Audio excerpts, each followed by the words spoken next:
Pesimbote na Joseph Kabila Kabange Rwandais ye muta sambela raté ye mutu bongo aboya na ba prière aboya kisa prière ya Barack Obama ya ngonde guerre est si la raté na pesimbote na Joseph Kabila ye muta ndimara prière à Barack Obama te kwa si sa guerre est kasi na pesimbote na président Félix ye muta ndimi prière à Donald Trump yangwana ba kufa suna STT Donald Trump robondi la pona biso na est ba massacre aux soute na pesimbote na chef Kabila ye mutu alukara bundana ba M23 na 2013 ya ngwana ba kufaka ebele kasi na pesimbote na président Félix ye mutu o wapi a silisi guerre ya est kasi batunye date ni aussi la alobi na éviter. Oh ça c'est top, j'ai la bandela non place les amakasi bandela en tokei na pesimbote na président Félix ye mutu alobi aussi sa guerre est na accord kasi batunye journée yango aussi la bi na éviter kasi a signé accord na pesimbote na président Félix mutu tunye kimie kozonga mkoloni ni abiwa nza question ya $1 million.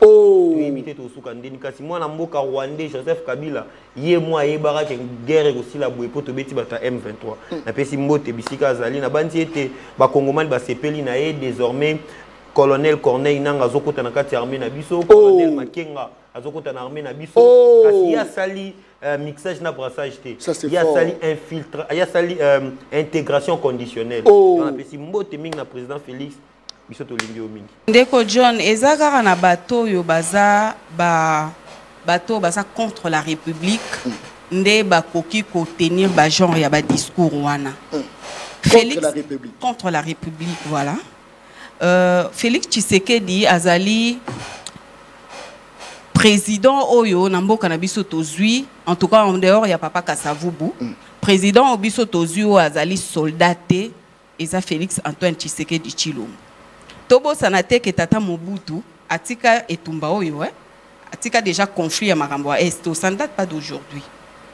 Kabila le père aye yepe azalaki torogolo ba rebelle moto amandoki Kabila le fils aye yepe azaki moto amandoki mais bakoki ko silisa likambo yote yango na lobaka que une bonne paix un bon dialogue et une bonne guerre. Oh ngai différence là moko président Félix Tshisekedi ndaza boye aza congolais liboso ba reconnaître héros national na Rwanda.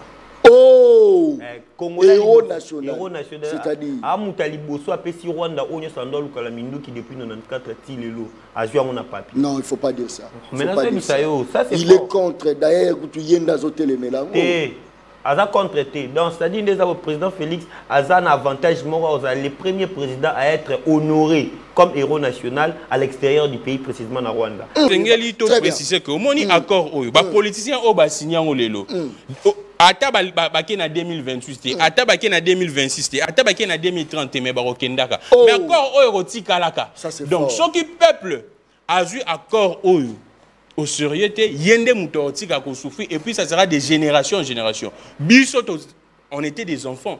Tout le monde va parents sont deni ba souffrir. On avait l'espoir en étudiant que tu revivre au parents na biso bazay ko vivre té. Très bien. Malheureusement, biso moko pe to koli to moni que c'est plus pire. Et to lingi te bana na biso ba koko na biso des générations en génération to vivre sous makambo na. Merci beaucoup. To telemi. Yango moni pe ngai na ye awa poko na pesa Congomani n'expliquer accord wana au peuple congolais aza ko comprendre malamu. D'abord depuis 2010 kino tata Kabila longwe na mboka oyo armée na biso etikala isuko sala recrutement te. Pourquoi? Parce que Rwanda lobaki vous n'avez pas besoin ya koza na armée si vous vous sentez en insécurité le Rwanda va vous donner une armée bien structurée pour ba bundela bino et salama wapi. Armée mosusu eyaka on appuie na armée o eza déjà forte ya mboka mais ye asali nini affaiblir armée na biso na makambo nyonso tozaki na yango que mandoki pona ko somba yango comme ki ba démarche belé yango esalaki en sorte que tata mokonzi ekola tala biso soki na lobi na kende ko buna na Kagame na kati ya terrain na ye to ko échouer lisusu alors ndenga bande ko loba bi cette guerre nous allons la vaincre soit par la guerre soit par le dialogue. Alors, ceux qui par la voie diplomatique, te parvenir comme on a issu, il y a sorti dans Makambo. Où est le mal? Si on a un accord, on a un média fingo, on a un Ah, tala siku na tongo bosina muta corbo yoka na buto mo la fingo mutu munini. Et normal te qui mi rozongaka jamais tant muto obanga oté. Même biso même bas sportif ba biso bo vandara avenir ba ni bali ebele. Na avenir. Bino tout bokota salle de sport, bino tout bokota boxe ici kamoro. Soki na betara na boxe kuna place tozali. Na avenir o mankinga respect. Yo mo yebdake mutu ade makasi. Ko biso bozana mutu mo oyo ayebi ami lo belaka l'équipe na makasi mutu ala bina rolongwa aw. Si pas na bino yebisanga de go matiki Kinshasa 2000 km. Tant Kagama Zolo balobi nga na rolongwa awa toke ko attaquer ti na 2000 km. Alors baka ko matina Kinshasa pe bino bosala lelo te. Ndeko John, esengeli bato bazo la politique bayeba. Prérogative ya liboso ya mutuso komi président de la République, CD ils appellent bongo na article, je pense ça viendra 69 de la Constitution, qui nous dit clairement la prérogative ya liboso eza ko rassurer intégrité territoriale. Ça, donc eza ko yangwana benga mokonza mboka commandant suprême des armées. Et c'est inquiétant de dire que Félix Antoine Tshisekedi étant commis président de la République à côté armée na biso eza faible nda lobi ke moya ke Robunda na Rwanda ezate. Là c'est des excuses. Oh. Et à quel plus loin pour dire même des histoires oh écoute na habité à jouer en disant que à lobi ke Rwanda batia ko ça jamais recrutement depuis sorti 2010 si ndenge Joseph Kabila longwaki ba ça la recrutement na FRDC Rwanda s'est porté garant de nous donner son armée. Na habité à Julien Wapi et sa propre fabrique naie ou comment. Après yo président traître nini o à Gérard Bissot d'après yo. Monsieur connu de tous c'est Joseph Kabila. Il y a des traîtres. C'est Joseph Kabila Kabange. C'est lui le traître de la République. À ça qui sorti médiatique awa. Est-ce que vous avez vu où est-ce que Kabila a cité nommément que la guerre au toza victime nango perte ya ba vie chère ya ba congolais et outi nangambo à Rwanda. Il n'a pas pu le dire. C'est le sera loba qui en guerre ici là. Je te rappelle. Ben c'est ça le problème. À l'époque de Kabila bina tanga et l'organisation la qui que Azali Monguna à République. À l'époque de Kabila, il y a eu un DG qui s'appelait Kolomoni de la RTNC. Il a été viré ipso facto na RTNC quand il a prononcé que le Rwanda est le pays agresseur, il y a République démocratique du Congo sur le champ. Balongola tata wana sakili sous DGT. Balongola qui est pour nani. Alors biso sous likambu ya Kolomoni. Na éviter ce qui effectivement babete la qui solo wana ou bien zalaki. Kolomoni azaki DG à RTNC. Kolomoni atikala koloba ate eloko moko ki albi ke ba suspenda Kolomoni parce que aloba ki eloko moko soki na RTNC. Non. C'était un meeting, il y a PPRD. Et puis je rappelle l'opinion. Ezaki, je pense vers 2012. Ezaki meeting, il y a PPRD, parti présidentiel, parti au pouvoir. Basali meeting, nango, au cours d'un meeting, selon Lambert Mende à l'époque, ministre de la Communication, il y aurait eu, parce que le meeting Ezaki diffusé en direct. Bah, propos tenus par des militants, il y a PPRD, na 4, il y a meeting, wana. Et Frisaki, un tribal. Et on a sanctionné les DG. Et non DG Moutoualobaki. Là, c'est une précision parce que mission n'est à caractère pédagogique. Très bien. D'accord, wana, où est-ce que défendre? Avant qu'il y ait bloqué à Donald Trump. D'accord, on va biso tozo traquer ba FDLR. Mobondo a pas mba to traquer ba ngote. Mobondo ya batraka bangote. Ba ye, Mobondo ya biso moko. Oh ya biso kokate. Ministre intérieur Moussa. Ba Mobondo ba civil. Oh. Boni ba FDLR ba zara ba militaire. Bo traquer bango na zone o bino bo maîtriser te. Ba ba msato beti la corps wala mabo. Ça c'est fort. Toki lo rami balé. Ba kuluna.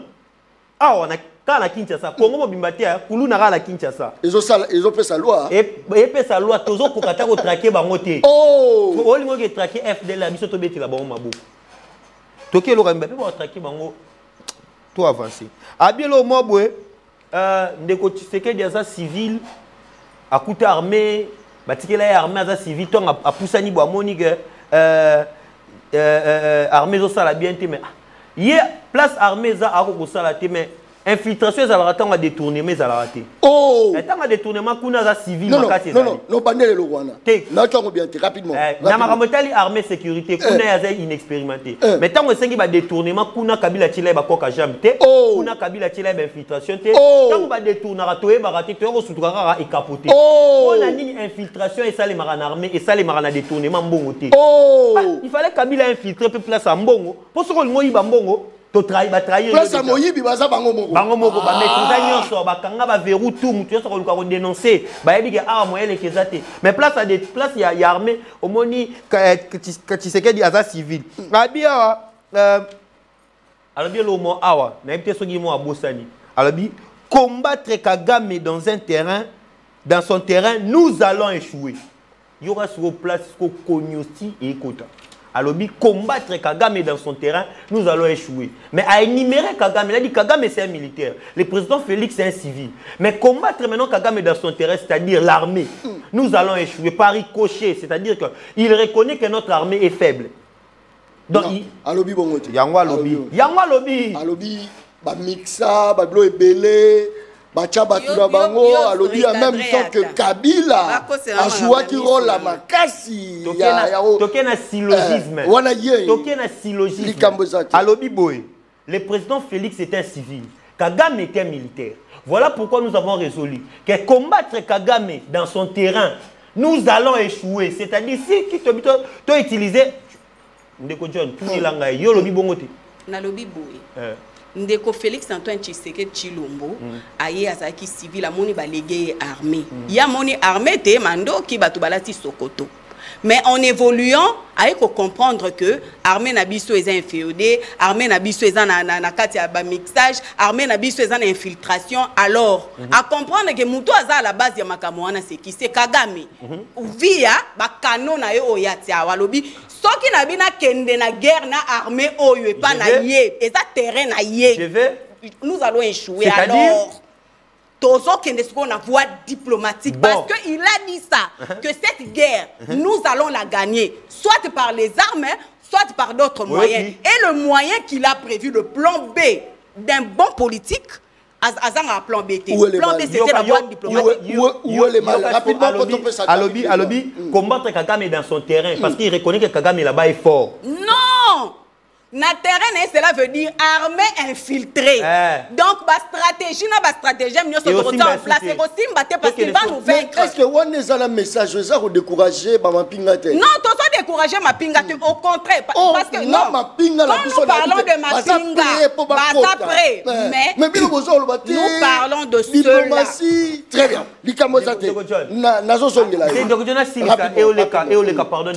Rapidement. Kagame est fort dans ces points-là. Kagame est fort dans ces points-là. C'est-à-dire qu'il faut qu'il y ait un plan B. Un plan B, Kagame est un plan A à fort. Très bien. Ce qu'on met un plan B. Un plan B, il y a pour négocier à une position de faiblesse alors qu'il dit qu'il y a un plan A, il faut gagner. Alobi awa DG mo balongola pour atanga ceux qui rendent dans la télévision. Mais moi c'est tout quand même sérieux. Moutakati 4e président à l'affiche balongoli était. Oh, Moutakati 4e président à l'affiche. Nyamboka a falsifié l'histoire. Les gars jamais. Jamais. Tu as 4 présidents évité. Oh. Tu as 4 balongole longi président moko. Combien de présidents? Wapi? Nation nationale. Na limité. Tu as 4 présidents. On a fait bisole qui n'a moi c'est il y a on a combien de présidents? On a 4 Kasavubu, Mobutu, Kabila le père et Félix Antoine Tshisekedi. Tu as 4. Président Morana a évité soit Zala soit Zate. Donc, âge de 2001, si 2018, ils ont modifié. Soit diplôme de 2001 à 2018 supprimé. Oh, très bien. De Donald Trump, moi je n'ai pas confiance dans le rôle à Donald Trump. Oh. Avant Bandana Makambu, il y a RDC, Azari Bosso. Et c'est le même Donald Trump qui avait qualifié Namanda Neo, Namanda Neo Liboso. Que les pays africains sont des pays de merde. Aïe. Là, c'est Donald Trump qui avait insulté les Africains en disant que les pays africains, il y a des pays de merde. Ce n'est que la RDC qui croit dans notre rôle à Donald Trump. Je vous rappelle, crise entre guerre et la Russie en Ukraine, Donald Trump s'est porté garant. Alors aussi, ça on a une semaine jusqu'à présent. Guerre et Zagaga. Ma papa. Guerre et Zagaga. Même Donald Trump, Makamboza entre Israël et Iran, Donald Trump a reçu le sango. Si ma pape. Donc, Donald Trump n'a mieux placé pour que Nasa ait confiance. Je vous rappelle, crise entre guerre et la Russie et Ukraine, Donald Trump s'est porté garant. Alors aussi, ça on a une semaine jusqu'à présent. Guerre et Zakaga. Ma papa. Guerre et Zakaga. Même Donald Trump, entre Israël et Iran, Donald Trump a aussi dit ça. Ma pape. Donc, Donald Trump n'a mieux placé pour que Nasa ait confiance. Tu parles ma au commis petit peuple. Bapé ça moi l'osso. Avec caméra. Papa qui si mungo. Avec caméra. Tiens. Les alacatins. Hey. Bapé ça ka famille na bango. Et c'est bataka caméra. Fini. Distraction. Distraction. Azalaka kuluna lelo akoma bâtisseur. Aboya distraction. Asali bilanga, asali baban. Johnny Kabamba, abeti milolo. Mais yo koba distraction na kata ba ministre. Tous les gars. 20 millions. Très bien. Mokolela mo nabino balanda une très grande mission. La dimension, il y a continent d'Asie. Émission Nangaï, émission Nayo, émission la population congolaise en général. Émission Balabala. Présentateur Nango, les journalistes non professionnels mais très efficaces dans le terrain. Balabala et lobby nini. Est-ce que le gouverneur Azo Sala, le lengo Balabala et Tindia Sala, Tote. Situation za lo lenge nini boka masolo ya balabala boka masolo botala degré ya embouteillage gouverneur ya ville azoko quand même pas ko maîtriser embouteillage ya mituka et bon embouteillage ya makolo der boka ko maîtriser ngo botala embouteillage ya makolo botala wala changu gouverneur okokoka ko réguler même nzela ya makolo botala wana balabala embouteillage ya makolo embouteillage seul pays au monde où boza ko mona batu ba kangami pona ni baleke belé seul pays au monde même Chine baza ebelé mais ya boité gouverneur incapable incapable tiboyo ka mongo mususu ba kombo bato bandara na ka borobima lelo te lelo za toura ba M boyo kango na République démocratique du Congo faute il y a mauvaise gouvernance ça c'est très bien. J'espère que Régie des eaux ça musa mabe mai bimarate mais soge bimima ya mabe mai ya couleur Régie des eaux so tolobite Bolobo boy balabala ko riska silika asika makasi contre ngapo nazo ko lobela mayo yaza ko consommer te botala bino moko eza ko sala pasi mingi na kati ya mutema botala ba école o ya biso wana na province bana batanga na mabele botala bana bazotanga na mabele mais awa baza ko détourner na kotangela bino comment gouvernement belge est accusé 9 proches du président de la République pour corruption. Na détournement. Na rotanga ngoawa. Mais pendant que bana wana baza rotanga, zongi sa vidéo a mwana wana za rotanga. Ministre nani akondima mwana na tanga na mabele? Mokonzi nini akondima mwana na tanga na mabele? Nani akolinga mwana na ya tanga na mabele? Eza ko sala pasi tokoloba tokoloba te biloko na wenze tokomeka pe ko beta yango parce lelo tokomi kolia mama za koloba mwana tokisa accord wana komi ndenge ni ebelite mikolo komi ka accord wana ebeli bakisa mo mungu wala accord mikolo ezaka accord oliango omelima yolali accord na ba mission nyonso to ya ba professionnel bango ka ba accord batu baliaka mbongo ya coupage Oraka accord na kati wana likambo ezali te tokobeta lisolo ya kati ya République démocratique du Congo tobandi Belgique plainte déposée contre 9 proches du président de la République Félix Antoine Tshisekedi pour corruption présumée n'a précisé à l'objet de l'invitation n'a précisé présumé. Merci beaucoup, ça c'est très bien. Je crois que ça, l'actualité, mais Patrick Mouyaya vient de frapper fort encore. Donald Trump a demandé une prière pour la paix en République démocratique du Congo à la Maison Blanche. Est-ce que c'était vraiment important que Patrick Mouyaya, je ne sais pas, Tozawapi, Maniola moi, actualité wana, deuxième actualité, Zapenda Yamakas, je crois que na ozongelango, mais on dit na bungisi papier nango, oui. Voilà, attendez d'abord. Namekana ko boit comme moi coup d'œil l'actualité. Oui, sans surprise, Dieudonné Kamouleta Badibanga reconduit à la tête de la Cour constitutionnelle. Ils appellent l'Isolo Otoromeka Komagnola Mokoloma Lelo na Katia Plateau. Il y a une mission Le Peuple parle. Très bien. Je crois que nous en direct, Batebele Bazar au coma déjà, il y a Robenga Babandi déjà Robenga en direct, mais Bozanga Roebate, les journalistes non professionnels mais très efficaces est en direct. Nakatia Plateau, il y a émission Le Peuple parle, vous s'abonner à la chaîne YouTube, je crois que je suis en direct. Ça c'est très bien. Toembeli bino nani, Nakatia Plateau, tozana Nathanaël. Nakatia Plateau émission Le Peuple parle. Je crois que 3 personnes bazala na Katia débat ya Mokoloma Lelo et Le Peuple parle. Nathanaël Tobani nayo mbote nayo. Mbote ndeko John Kabamba, mbote na pesi mbote na ko débatteur na ngai, na profiter na occasion na pesi mbote na ba Kolanda biso. Na pesi mbote na Joseph Kabila Kabange Rwandais. Ye mutasambela raté, ye mutu bongo aboya na ba prière, aboya ki sa prière ya Barack Obama, ya ngonde guerre à Est si la raté na pesi mbote na Joseph Kabila yem tandimara prière à Barack Obama te quoi si sa guerre à Est. Kasi na pesi mbote na président Félix yem tandimi prière à Donald Trump yangwana ba wana ba kufa suna Est te. Donald Trump a rebondi la pona biso na Est ba massacre rozali souté na pesi mbote na chef Kabila ye mutu alukara bundana ba M23 na 2013 yangwana ba wana ba kufa ka ebele.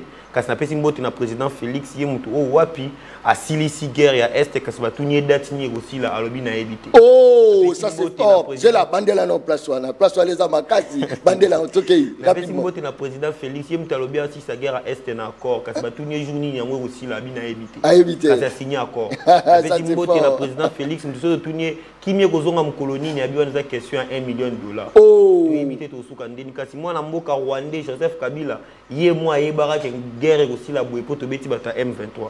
Na pesi mbote bisika azali na bandi ete ba kongomani ba sepeli na ye désormais colonel Corneille Nanga azokota na kati armée na biso, colonel Makenga azokota na armée na biso, kasi ya sali mixage na brassage te. Il y a sali infiltration, il y a sali intégration conditionnelle. Na pesi mbote mingi na président Félix biso to lingi o mingi. Très bien. Différence nineza entre accord au Kabila signé qui à l'époque na Rwanda na accord au Félix Azaro signé Mokolo ma Mikolo malubonga muna. Ngai différence là moko. Président Félix Tshisekedi ndaza boye aza congolais liboso ba reconnaître héros national na Rwanda. Oh, Congolais héros national. Héros national. C'est-à-dire amuta liboso apesi Rwanda onyo sando lukala minduki depuis 94 tilelo azwa mon papier. Non, il faut pas dire ça. Maintenant ça c'est il est contre d'ailleurs tu yenda zotel melango. Aza contre té. Donc c'est-à-dire le président Félix a un avantage le premier président à être honoré comme héros national à l'extérieur du pays précisément na Rwanda. Pamba te Rwanda bando loke pied ba minéré na biso na minduki te. Président lobi bu prier sur la minduki te bo pesa nga biki na papier. Na place nga na salle examen na okomela bino nga pesa bango na papier. Rwanda abanda ko luka atraquer ba FDLR. Président Bibo Simba minduki te nga na pesa bino na papier. Rwanda abanda ko luka a exploiter la Kivu koleka biso. Gazoué za kuna président Bibo bunda la binote na pesa bino na papier APC. Rwanda a sali visite Rwanda batbaya ko visiter azara na parc te. Président bité na pesa bino parc Virunga obanga te boko tara na kati bo exploiter parc Virunga. Rwanda a sali société ne ya Congo Airways. Ana makasi ya osala ngote parce que espace aérien ya Congo ekanga président bité botika na signaler bino ba vol na bino zonga na. Rwanda ndezana azana problème ya électricité. Président Bibo banga te na pesa bino na papier Rwanda ko exploiter l'électricité na biso. Lita plus lita. Yo makambo ndo solo be uti wapi. Mais uti na parce que bango bazolo ba mamususu. Mais na TV ba avantage de la biche on a cloué le Rwanda mon problème est ani bango ba boulot ndire baloba ki chinois sur ba lingala. Accord wana signé na ki chinois biso signé na biso to kotanga ngote. Or les français. Les français biso to mona ngoto mona ngo clair et net. Pe litabisi musu président MC bango lobi bo monde bozana to signé na bino accord mais litabisi ezaki rapport mapping to pas sous la. Ça c'est fort non, c'est pas possible. Bo signé na mutu accord bo tout paye sur la. D'après pour la trahison ou soit moi monsieur l'équipe trahison ça c'est fort non. C'est moi l'équipe trahison zandi na opesa mais na ebité nga na tanga. Mais ce que ça pour kimia kota et que bande ko la biso ba vivre na kimia où est le mal? Ah, où est le mal? Qui m'y a envoyé? Yo mono signé na muto accord na tongo na media fingo mutu munene yo c'est pas non. Ah, tala chikou na tongo bo signé na muto accord boyo ka na buto mo la fingo mutu munene. Et normal ten qui m'y rozongara jamais tant muto obanga oté. Même biso même bas sportif ba biso bo vandara avenir ba ni ba libelé. Na avenir. Bino tout bokota salle de sport, bino tout bokota boxe ici kamoro. So qui na betara na boxe kuna place tozali. Na avenir o mankinga respecter. Yo mo ebdage mutu a de makasi ko biso bozana mutu mo oyo aidi ami lobelaka l'équipe na makasi mutu ala bina rolongwa aw ti e pa na bino yebisanga de goma ti Kinshasa za 2000 km tant Kagama zolo balobi nga na rolongwa awa toke ko attaquer ti na 2000 km ala baka ko mati na Kinshasa pe bino bosala lelo te yo mona api développement ya makasi oyo eleki nyonso ya paix ya mokili ezala signé na mutu asali yo mabe sans contrainte ce Kagama respecta corps ala te tosala. Oh! Mais soit respectant au télé, l'habité en respectant au télé. Tout ça là, ça c'est fort. Tout ça les lotés. Merci beaucoup. Très bien. Merci. Likambo Sati, Azaye mon côté, toujours présenté Bino, Gramik le Grand, tout ça naïe, journaliste professionnel. Tout ça naïe, Gramik, Mbote naïe, Mbote John Kabamba, Mbote Nabalandinho sur les peuples par l'émission à Monene, ça fait tellement très longtemps. Et c'était même l'émission où on annonçait que je ne serais plus très permanent.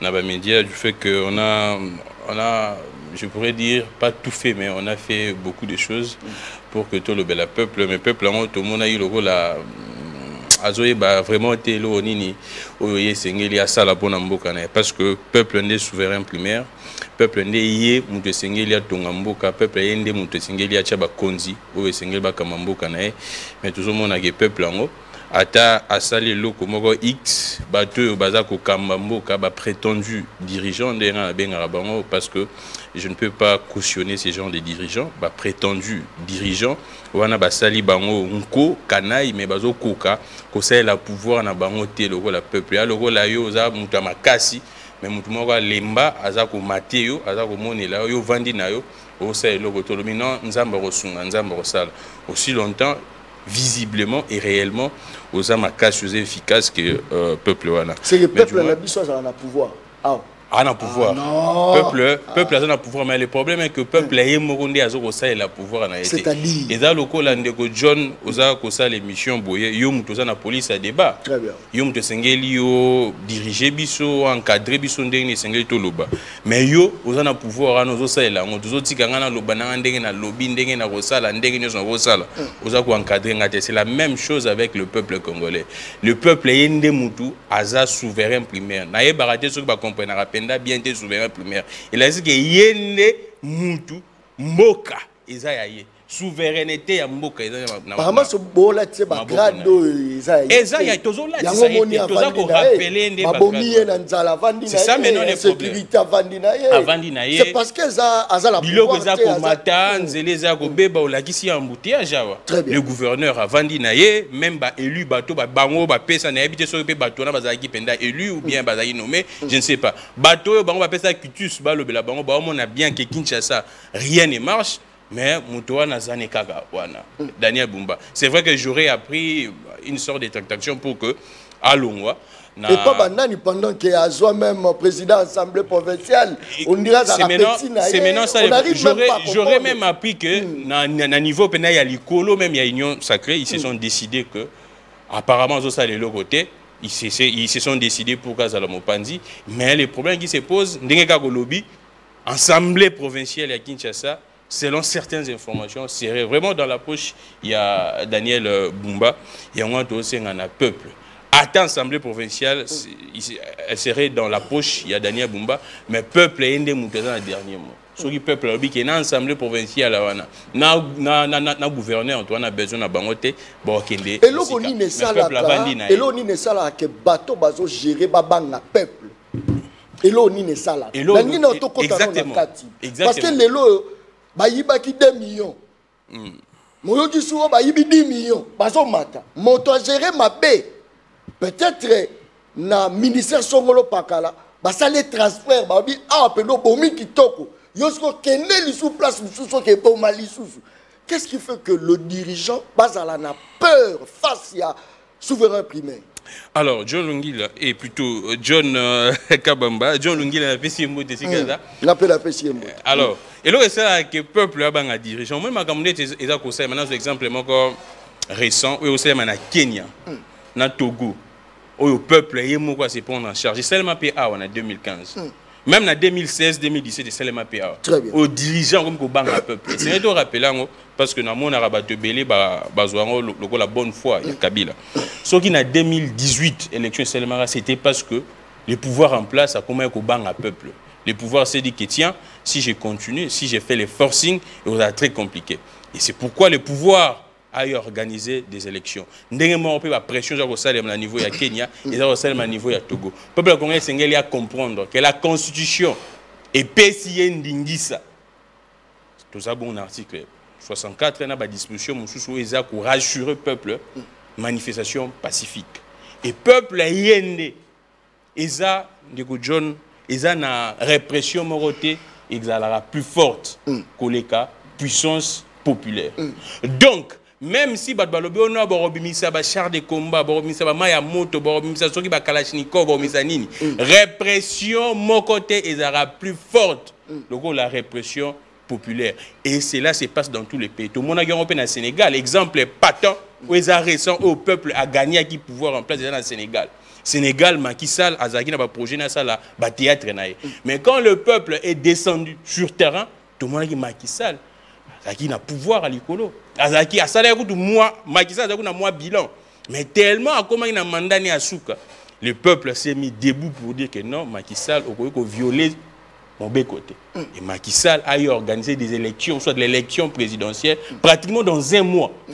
Dans un mois, Macky Sall a organisé l'élection présidentielle au niveau du Sénégal. Donc, peuple congolais Sengeli Ayebake, oh, nous sommes responsable, il y a Liboso et Zaye. C'est vrai que vous allez nous dire que les politiciens sont clochardiser Bino. C'est vrai, les politiciens les font parce que ceux qui ont Nzala, à Elio moins 5 000, à Elio moins 10 000, à Elio moins 20 000, aux Zongi Simolobi, Yoliano, Matembelano. Mais lobby, Rosanga, Matembela Rolia. Lobby, Robenga sous John Kabamba. Ndeko John, Lobé Labiso. Ndeko John Salaboy. Aussi longtemps, Yozana ma coquille. N'est-ce pas là, patient? Tout le bélango, tout le monde a un phénomène de distraction. On voit les Goulois, les Warriors, les Spiritas. Les jeunes sont prêts à se mobiliser pour se divertir. Les jeunes sont prêts pour que y ait des stades, concerts à Wenge. Au moins, bon, tongue belé. Bakoufa na bango. Exactement. Les jeunes sont prêts pour ça. Mais pour la courant la maïté. Wana ba warrior bazate. Wana ba gaulois bazate. Wana ba spiritas bazate. Wana bana ya Wenge bazate. Ça c'est fort. Les jeunes sont prêts à mourir, à donner tout. Il y a aussi la campagne, il y a Rotambo la même. Il y a la terre, ça la possible. Makambo vraiment à na secours na bango. Très bien. Ça, mais quand il y a des histoires très sérieuses, tant Makamboze a solo net likambu o eza accord oyo prétendu accord de paix. Peuple a vendu naé, oze la Gramika ya Roloba. Oze la John Kabamba loba. Aussi longtemps à venir. Les politiciens ont signé accord oyo baroleka John Kabamba. Exactement. Parce qu'il y a une maman qui m'a appelé. Saline de John Nina Yeba accord en ya mon colonini potolia nzalele ki na mboka. Maman zo yeba te accord eza nini. Alors quand ça eza ba fufu eza biloko mo ebele. Alors c'est par là de toza la poste. Et Sengeli to préciser que au moni accord oyo ba politiciens ont signé en lelo. Ata baki na 2028, ata baki na 2026, ata baki na 2030 mais barokendaka. Mais accord oyo rotika laka. Donc ce qui peuple a vu accord oyo au sérieux yende muto rotika ko souffrir et puis ça sera de génération en génération. Biso on était des enfants. Tout le monde va parler de ni ba souffrir. On avait l'espoir en étudiant que tu revivre au ba parents na biso bazay ko vivre été. Très bien. Malheureusement, biso morobe to koli to moni que c'est plus pire. Et to lingité banana biso ba koko na biso des générations gens to vivre sous makambona. Merci beaucoup. Yango moni pe ngai na ye awa poko na pesa kongomani na expliquer accord wana au peuple congolais aza ko comprendre malamu te. Merci beaucoup, ça c'est très bien. Émission Balabala, présentateur d'Ango, le journaliste non professionnel, mais très efficace dans le terrain. Nazar Osepe la moi makasi, c'est le liniko bakorompaka yete, atika libongo. Yolobio, non, John n'est pas professionnel. Voilà ce que ma maman Ndouda Babi, botika ye, tolingake bongo ataza professionnel te. Oh, azalaka bo babi te, yo lata la veste, yo sepela na yo, mais biso tolingi na ye kaka bongo, 18 ans. Na kati ya métier oyo. Mais totikali ka nenge tozali, ce n'est pas donné à tout le monde. Encore une fois, merci na bande ko nyonso tout ba soutenir biso bozanga ko s'abonner na chaîne YouTube Le Peuple Parle TV officiel T parce que le peuple parle, il faut collaborer avec les autres. Balabala boloba, boloba ko sensibiliser les gens, ba s'abonner na chaîne YouTube Le Peuple Parle TV officiel. Et ça la kitoko, c'est vrai, tozala moins de 2 ans. Tous a déjà 49 000 abonnés, c'est vraiment beaucoup. En tout cas, tout ça la sous fort moi mingi toleka. Tout est vraiment au-delà. Il y a Nyonsoana. J'espère que toujours continuer l'isolo. Il y a émission Le Peuple Parle. Je crois que vous permettre bisolo la chapeau parce que ego tobola parce que toi la vert et au ça la venda bien ma casse sur biso. Ça c'est très bien. Donald Trump, nous avons fait un travail remarquable. Voilà, selon Donald Trump. Nous avons fait un travail remarquable. Oh, yeah, mission non professionnel. Kitoko, quelle beauté, ça c'est fort. Merci beaucoup. Bon, Zulangaï, elle est belle, hein? Balou Kalambo. Voilà, très bien. Et c'est beaucoup de ça m'a foutu on a bien té, tomate. Ils ont eu un tobo qui mais tomate il a merci. Baluka tala caméra ba mona yo parce que ba kancho ko na zoko ça. Oza kitoko tala caméra merci. Merci, ça c'est fort. Nous avons fait un travail remarquable dans le monde pour ramener la paix entre l'Inde et le Pakistan, le Rwanda et la République démocratique du Congo et d'autres qui étaient prêts à se battre. Nous avons arrêté beaucoup de combats en déclaré Donald Trump face à Donald Trump, c'est fini. Merci beaucoup à déranger à Osala Sispondi. Ça c'est très bien. Gracias. Mbote Ndeko John.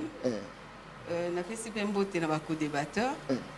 Nathan, ça fait longtemps que tu partageais mes sous plateau mon côté. Ok. Et puis na pesi mbote na bakongoma ninyo so ba Olanda biso. Na sengina mbolimbisi parce que na commis retard pour comprendre. Embouteillage casse-tête. Tata gouverneur Bumbaye. Yeah. Mosale ke na mwambango mbango. Oh.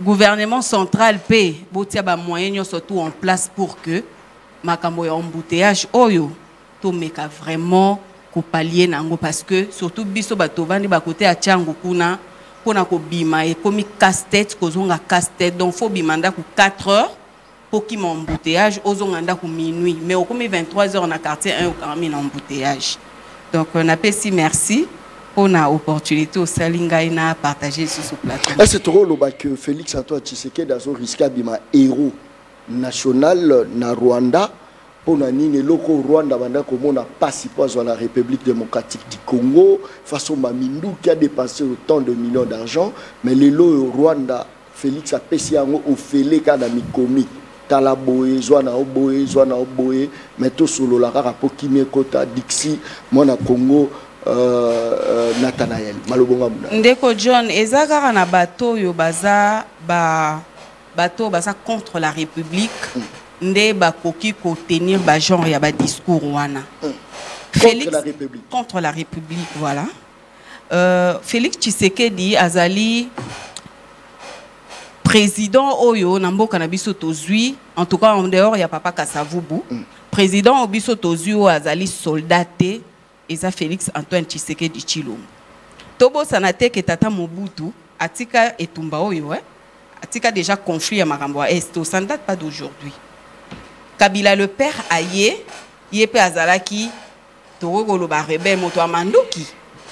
Kabila le fils aye yepe azaki moto amandoki. mais bakoki ko silisa likambo yote. Yango na lobara que une bonne paix, un bon dialogue et une bonne guerre. Oh oui. Une bonne paix, un bon dialogue et une bonne guerre. Ça, pourquoi? Parce que na kati ya guerre basoso kaka tende bakufaka, banyama kaka tende bakufaka, kasi batonde bakufaka. Ndeko John, je ne cesserai jamais de le dire. Biso toza na ville province à Kinshasa, peut-être moto zalanga na province ya Kasai, to ya Katonga, to ya Congo central, mais bato yo baza ba victime ya makambo ezali bandeko na biso bazali na est. Bango nde bayebi pasi ya ko perdre ba être cher. Tokendaki na cadre ya makambo ya organisme moko que je vais taire ici. Nakuta mwana ya 11 ans ba aza responsable ya baleki yo batikali na sima. Mwana 11 ans. Mwana 11 ans. Tata, mama, ba yaya bakufi yende atikali responsable ya baleki ne mosusu aza na 6 ans, mosusu aza na 3 ans, mosusu aza na 2 ans. Eza bato ya lolenge wana nde bayebi importance eloko babengi dialogue.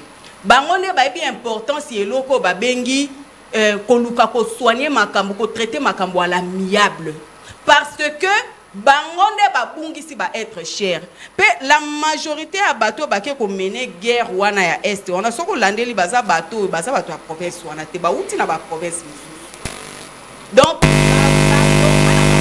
bango ba ke kuna basa la guerre parce que ba bi ke kuna mabota na bango exemple. Bato baza oloba que accord oyo Félix ayo la le monde entier que pays na biso est faible. Toko ça la face ya ba adversaire, il faut to fuka mela bango, to pesa bango ba avantage gratuitement grâce à kotananu. Oh. Ndesi ko tata mokonzi ba legele armée na uti ko signaler awa que Félix Antoine Tshisekedi Tshilombo asa civil, asa soldat.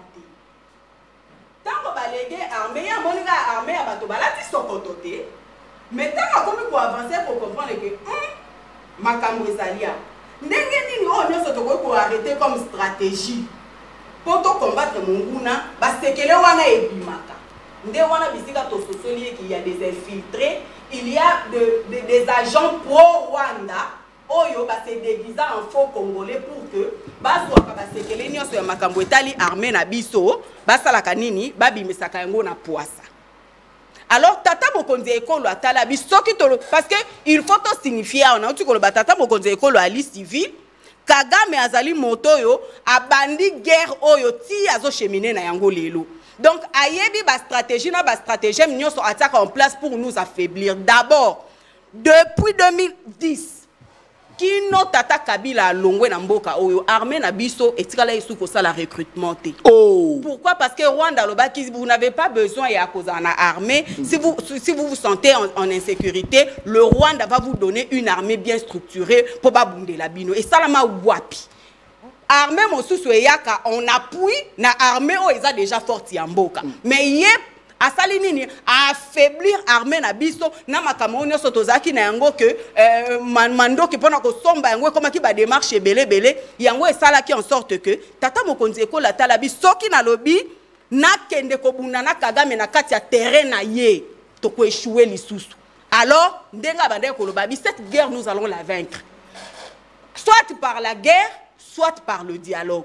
Alors ceux qui par la voie diplomatique to parvenir comme on a issu, il y a sorti dans Makambo.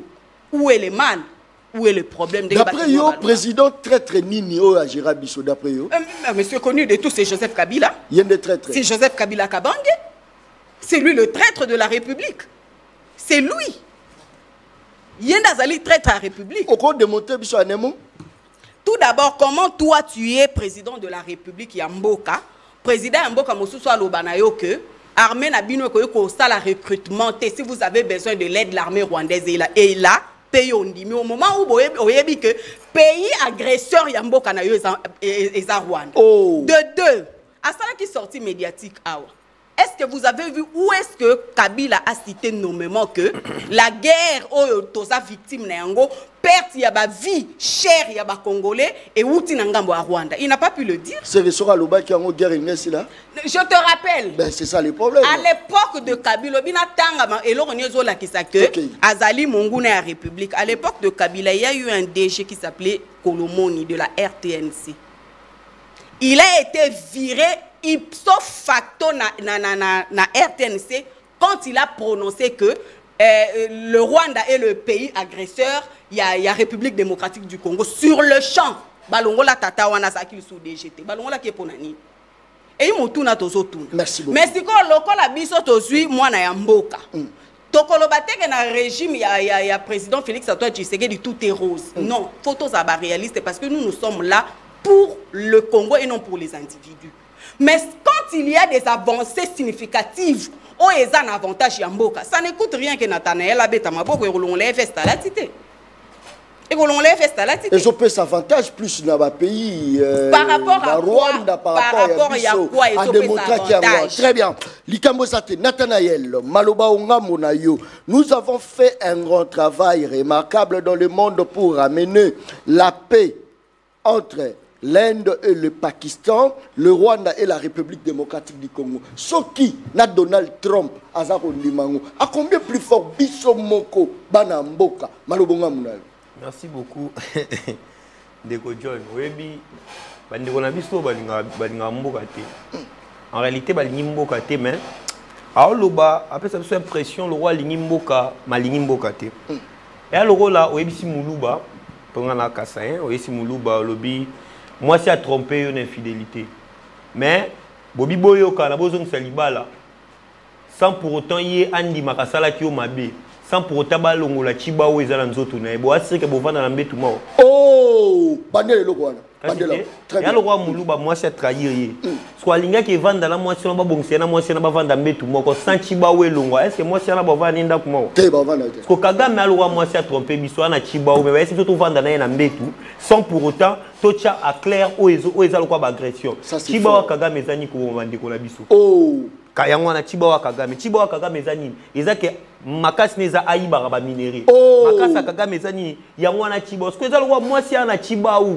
Bobongi sinon na makambo coutume familiale te. Mais olobi te na zoye na zong saye na ndako. Réflexion ya makasi hein. Tout qui ka wa makasi.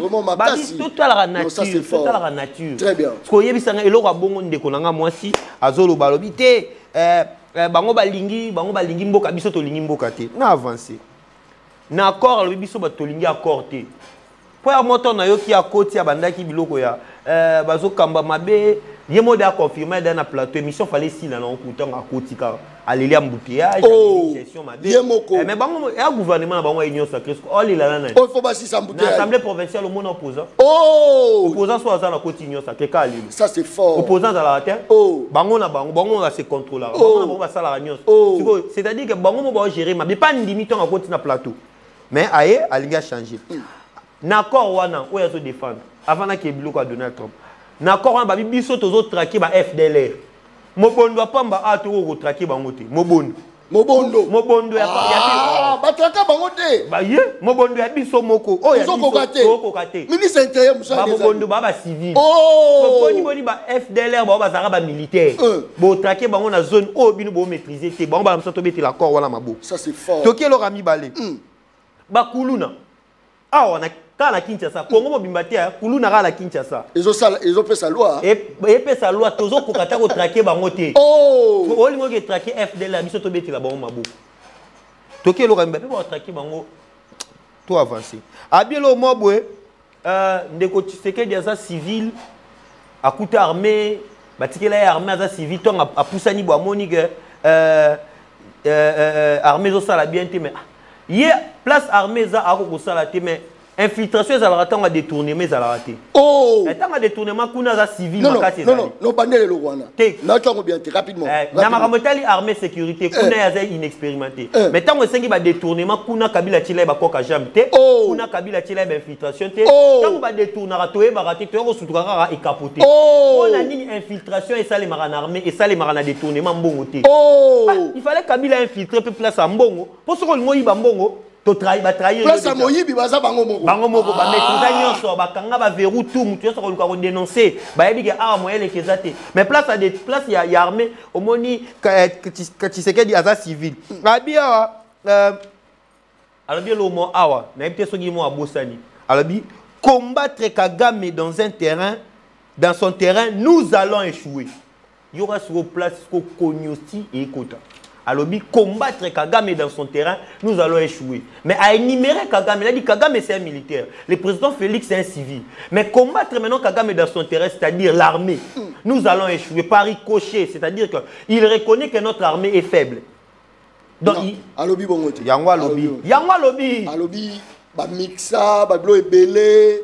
Batura bango alobi en même temps que Kabila a joué qui rôle la makasi token na syllogisme token na syllogisme alobi boy le président Félix était un civil Kagame était militaire voilà pourquoi nous avons résolu que combattre Kagame dans son terrain nous allons échouer c'est-à-dire si qui to utiliser ndeko John tout ilanga yo lobi bongo te na lobi boy Ndeko Félix Antoine Tshisekedi Tshilombo aye azaki civil amoni balégué armée. Ya moni armée te mando ki batu balati Sokoto. Mais en évoluant, aye ko comprendre que armée na biso eza inféodé, armée na biso eza na kati ya ba mixage, armée na biso eza na infiltration alors à comprendre que muto aza à la base ya makambo wana c'est qui c'est Kagame. Via ba canon na yo oyatia walobi soki na bina kende na guerre na armée oyo pas na yé et ça terrain na yé nous allons échouer alors tozo kende ce qu'on a voie diplomatique parce que il a dit ça que cette guerre nous allons la gagner soit par les armes soit par d'autres moyens et le moyen qu'il a prévu le plan B d'un bon politique Azanga plan B. Plan B c'était la voie diplomatique.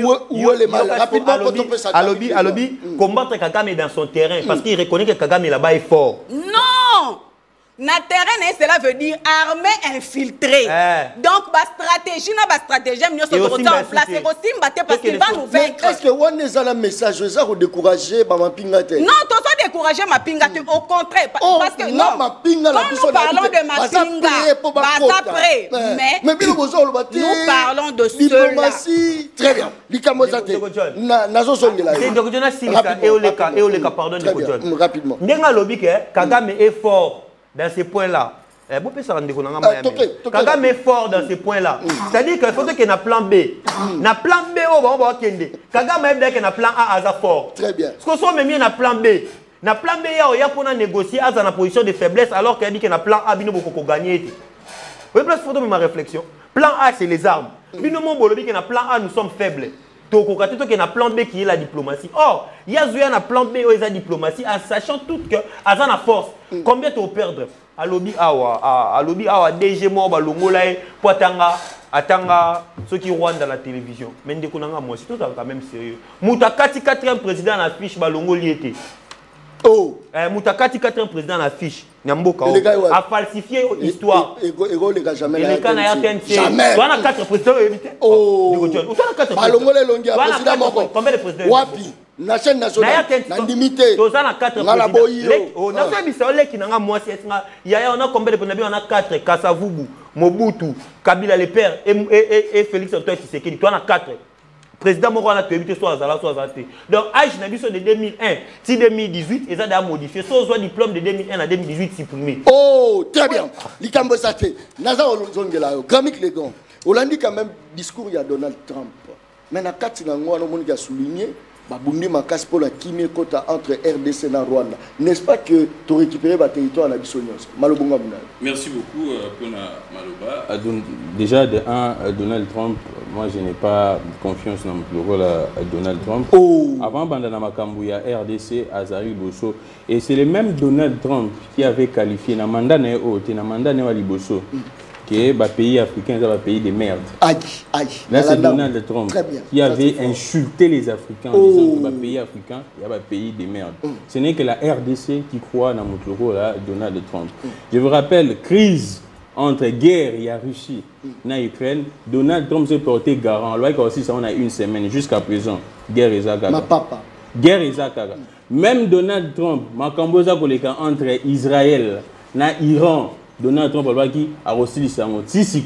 Ma papa.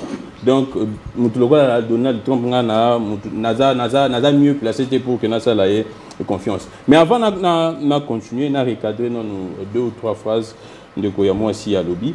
Na plateau. On a évité ceux qui, effectivement, elle prend le temps, il y a Rolanda Moutou et Aza pour défendre. Le président de la République, Félix Antoine Tshisekedi, que je salue, il a dit ceci.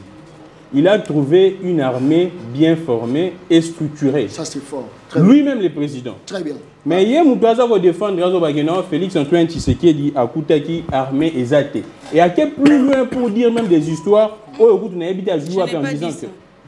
Alors, que Rwanda, n'a jamais recrutement. Depuis 2010, si Joseph Kabila Longwaki, ça a recrutement, dans FRDC, Rwanda s'est porté garant de nous donner son armée. N'a habité à Julien Wapi, et sa propre fabrique naïe ou comment. Les propos de Félix Antoine Tshisekedi, alors clairement, à côté armée structurée et bien formée. Et plus grave encore, armée Nabijozaki parmi les 10 meilleures armées en Afrique. Là, c'est les statistiques qui ne trompent pas jusqu'à ce que Joseph Kabila a l'eau. Alors, il y a lobby qui est Félix Tshisekedi. Oui, ça n'a pas si yangwana. Ndeko John, et c'est un bateau bazo ça la politique baeba. Prérogative ya liboso ya mutuso comme président de la République, c'est des ils appellent bongo na article, je pense ça viendra 69 de la Constitution qui nous dit clairement ba prérogative ya liboso eza pour rassurer intégrité territoriale. Ça c'est fort. Donc eza ko yangwana benga mokonza mboka commandant suprême des armées. Et c'est inquiétant de dire que Félix Antoine Tshisekedi était en commis président de la République à côté que armée Nabiso. Ils ont faible, dans le bique moyen que nous rebunda dans Rwanda, là c'est des excuses.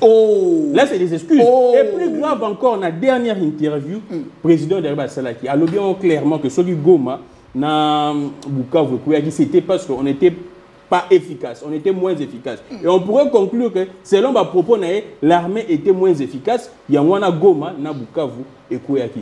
Pour un commandant suprême des armées, je ne dirais pas c'est ridicule, mais c'est un échec. Bato Bazoloba n'a évolué. Bon, évolue. Alors, sous Likambu, il y a Kolomoni. N'a évité ce qui effectivement, Babete la qui est solo ou bien Zalaki. Kolomoni a dit DG à RTNC. Kolomoni a dit que la Koloba a été le remords qui a dit qu'il va suspendre Kolomoni parce que Aloba qui est le remords sur la RTNC. Non.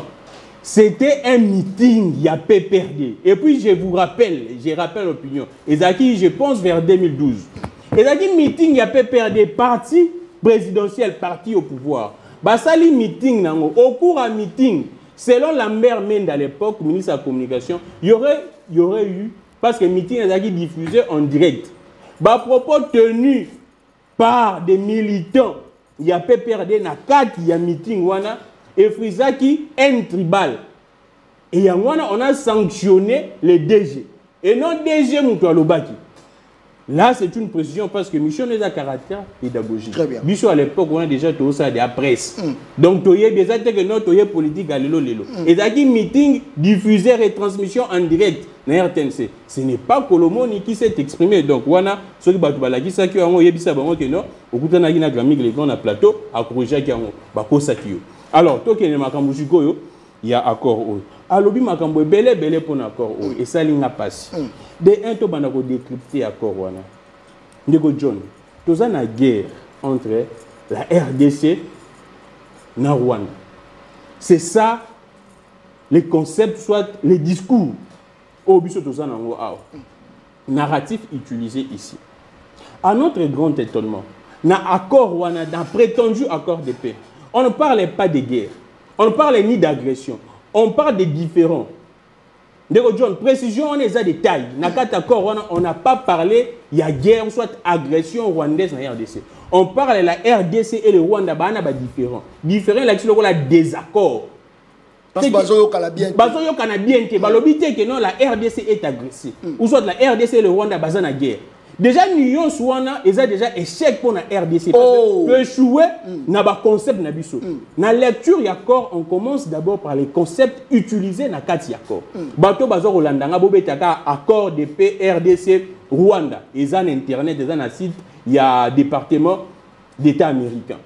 Ils ont version anglaise, une version française. Boromo, on n'a pas utilisé Ata Nasuka.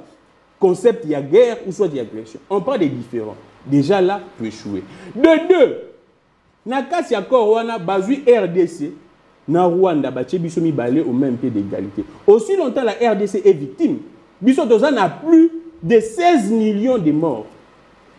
Nakati, Yamakambwana S. Baché Bissot va victime. Baché de Rwanda, Baché Bissot de représenter menace pour la Rwanda. C'est-à-dire, si le Rwanda a un désaccord, c'est parce que le Rwanda a placé ses mesures défensives tenant compte qu'il y a une menace venant de la RDC. Et menace Rwanda et Zaba FDLR n'a pas supplétif na bango. Et Rwanda, l'accord dit ceci, l'accord ne dit pas seulement les FDLR. FDLR et leurs supplétifs. Supplétif, on a souvent posons-nous la question, Zaba nani. Rwanda, ministre Kayikwamba a l'obiangote. Rwanda, l'État congolais a l'obiangote. Et ça piège. Le supplétif, il y a FDLR et ça banane. L'État congolais, le gouvernement congolais, il y a Kondima. Et le supplétif, il y a FDLR et ça banane. Donc, si le Rwanda. À qui la faute maintenant? Mais il faut que tu aies Konzamboka. Bah, il négocier. Ou bien je pourrais dire ceci. Parce que les politiciens, ils réfléchissent. Et c'est pourquoi j'ai interpellé le peuple congolais dans le début de l'émission en disant que les policiers peuvent se dire, pour sauver son mandat, moi semblant, il y a, trêve, accalmie. Moi semblant, il y a paix, le temps, il y a si sa mandat, après ma zonga. Les politiciens sont prêts à tout. Peuple congolais, les policiers sont prêts à tout. Moi, ce qui moi, manœuvre ça, le moment dilatoire pour retarder ma cambou, les politiciens sont prêts à tout. Mais après, il y a Monique, ils arrivent vraiment bêtises à ma casse. Et c'est pourquoi moi j'ai dit ceci, je viens de... Gramix, selon yo, RDC époque à Kabila, époque à Félix, ou puis RDC à sous la macacité d'après eux. RDC a affaibli. RDC depuis une époque, il y a Kabila, depuis une époque, il y a Tshisekedi, RDC a affaibli. Emmanuel Macron, il a tenu ce propos devant la conduite tout Yambo Nabiso. Et Pembe n'est pas président Nabiso. Alors que depuis 1994, la RDC est incapable d'organiser un système de défense efficace. Et notre président n'a pipé à ta mot côté. Ce qui est tellement très grave. Le président a pipé qui mot à ta mot qui était. Non, ça va. Non, madame, rapidement. Madame, grâce RDC à l'époque à Kabila, RDC à l'époque à Félix, ou puis RDC ils sont faibles, les malades, ils ont qu'à taroter le matin, ils ont des namakolo. D'après eux, d'accord, avant de répondre à la question, permettre que permettre que na mekako sokola mo moke makambo bandeko nanga balobi. Nabandina Nathanaël a bêti ma solo ya détournement. Je vous signale que ce qui fait la différence, il y a régime, il y a Joseph Kabila, na régime, il y a Félix Antoine Tshisekedi Tshilombo, et que na régime oyo, ba détournement, détournement c'est parce que ils ont l'Obama. Tout est là en tolo, hein? Tout est là en tolo, parce que ils ont l'Obama qui détournement salami, toleki qui détournement zali. Détourner mes salama. Et la différence entre vous et nous, c'est que c'est notre régime. Mais lorsque Mabeza, Tokoloba, que Mabeza li, parce qu'on n'est pas là pour les individus, on est là pour l'intérêt général. Ça, c'est de un. Général Nderoyi Babango? Mais pas parce que Moyibi a Yibi. On est de la même famille, mais la kisi que Ndekonanga ou Yaza Moyibi. Mais non, mais papa, moi, Moutuna Moutaza, mon salaire dans le secteur, dans le secteur, il y a bazuzité. Ceux qui bazouzi bazu Moyibi, il faut pas ça là et loko et sengeli ko ça les hontoza koloba que le président de la République lui-même a reconnu que la justice de notre pays est malade. Il a reconnu. C'est pour ça qu'il au Monibino, vous aimez une chose et son contraire. Vous, le peuple congolais, vous le peuple congolais, vous aimez une chose et son contraire au même moment. Ce que tata mokonzi ekola komi sou kokota na makambo etali justice que bosala bobo bokolo banini. La justice n'est plus indépendante. Ça c'est de 1. De 2, na moment de 1 na moment il y a Joseph Kabila, il y a eu des détournements. Ndeni toyebi makambo matata ponyo.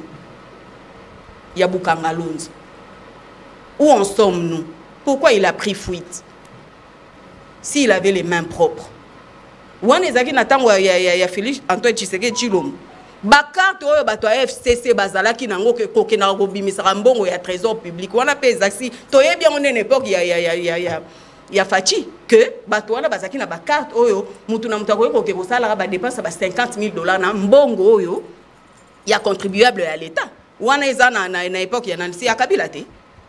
Tokota na makambo etali na répondre ndeko à lobby a posé une question à lobby makambo na zoloba ya armée que Kagame à lobaki na Kabila quand on est politique la différence c'est ça un vrai politique et ça la recherche il faut ça la recherche et surtout biso toza na kati ya communication faut qu'on kenda kana source comme ça la recherche et puis je vous signale ici aussi que je suis journaliste donc na yebi ndenge ni po na ko trahir source nanga il y a information mais je sais que faire pour na ko information par rapport à telle ou telle situation donc ici je viens réaffirmer au peuple congolais que depuis 2010 jusqu'à ce que Kabila Longwa armée na biso ezali ko sala recrutement te pourquoi parce que le tout puissant Kagame bipa iwapi batonio so banda okenda kozwa pouvoir alobaki na biso que si nous sommes en position de faiblesse l'armée rwandaise est là pour combattre parce que si l'armée voilà n'a complété maloba ya Kagame si l'armée congolaise est forte elle représentera une menace pour le Rwanda. Papa, je sais pas le nom. Granit Legrand. Vas-y te renseigner. Tu as sous un plateau pour Namoloba, Makambo Malam. Voilà. Bobo Tikelanga Tana, pour nous déjà. Voilà. Voilà. N'a rappelé Bango que sous Kabila le père, Goma Ezouamaka. Sous Kabila le fils, Goma Ezouamaka. Mais Bango on a peu Bazaki, on a pas veiller sur l'intégrité nationale, non? Bazaki on a peu pour nous salaire.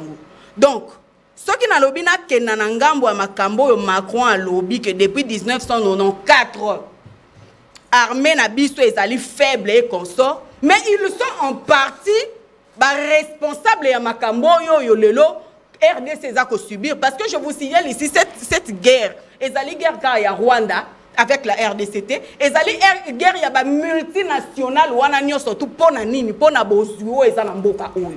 Donc lui, il ne peut pas être au même moment moto, il a sa commanditaire et puis à la donneur de leçons. Merci beaucoup. Très bien. Rapidement, Totikali na minute, on peut ça une minute pour toujours clore l'émission Le Peuple parle à Mokolo Alelo. Malobonga Mouna. Rapidement. Merci beaucoup de John. On comprendre que Bandeko so balingi mbokate, lokali boso. Alobi devant des époques à Kabila bandeko ko détourner bandeko e banate.